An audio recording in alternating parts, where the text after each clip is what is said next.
December 20th, scene 2, take 1. Figured while I was doing some videoing behind the scenes on the inside to give people an idea what goes on with a walkthrough on the outside, showing just how many cords, controllers, things of that nature that it takes to run the light display. Just doing a little simple walkthrough, kind of giving an idea of what's going on, along with the peacocks that are roaming the yard this morning, as they do every day. Down here, just to give you an idea of the wiring mess that goes on with the synchronized light display. These are the 3 controllers that run everything up by the house. All the artificial trees and the arches come off of these controllers. The house is ran off of these. The controller down here for the RGB floods. The lovely wiring mess, which looks like a cluster, but is actually fairly simple when getting things out and hooking them up.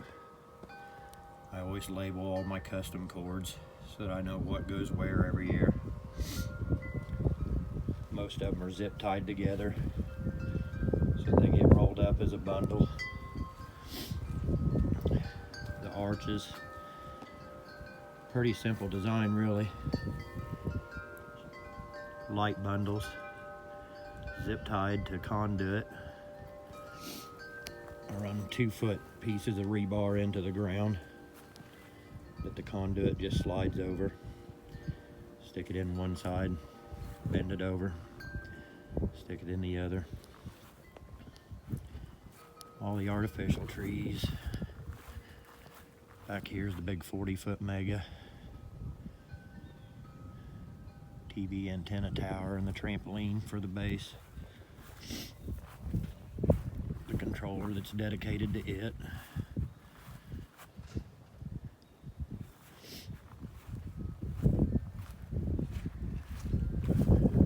On out there, there's the new fire sticks. The 16-foot mega trees. Some more controllers out here. One of these days I hope to get these 2 trees on separate controllers. Right now they're split between one controller right here in the center, which means 32 cords running both directions. Again, all bundled together. And they split over there at the tree. Once again, when they come back though, everything for the most part's labeled. I've got another controller hiding under here.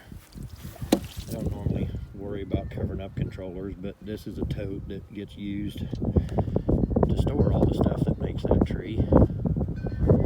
So instead of putting the tote clear back in the shed, I just go ahead and use it to cover up this one controller. But this is the one that runs the 2 trees. Like I said, everything's labeled, so I know exactly what goes where every year. Got all the little floating orbs out here. Go all the way out to the front. You got the 8-10 mini trees. Again, another controller hiding under that one out there. Runs the mini trees and the tree wraps. That controller also runs the flamethrowers, which I put up out there in between everything. This is just kind of a look at the cluster of what this is during the day that you don't see at night when you come out and watch the lights dancing to music.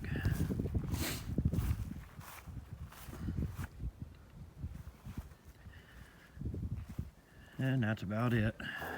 Data cables running through the yard. Extension cords running here and there. I always try to fasten everything down with stakes so as not to be tripping over them whenever I'm out here, even myself. I'm notorious for tripping over wires since they're everywhere. But that's basically what it takes to run a display from the outside that everybody don't see in the dark. Lovely wiring mess everywhere. And that's my walkthrough.